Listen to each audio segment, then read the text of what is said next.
Magandang umaga, ngayon po ay araw ng Lunes, January 8, 2024. Update po muli sa lagay ng panahon.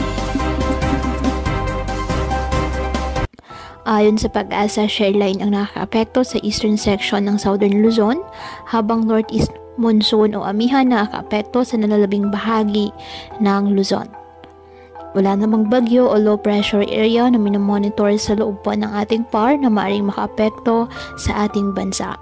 Wala rin pong gale warning na nakataas sa anumang baybayin ng ating karagatan ayon po sa Pag-asa.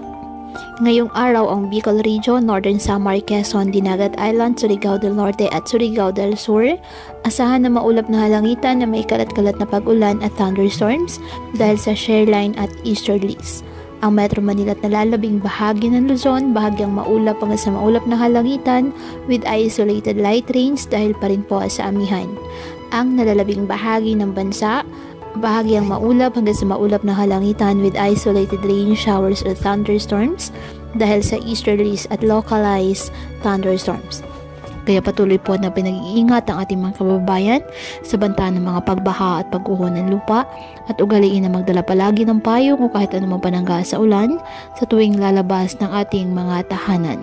At yan po muna ang update sa lagay ng panahon ngayong araw. Muli patuloy po tayo na mag-ingat at palaging tandaan, God loves you. Stay safe and God bless.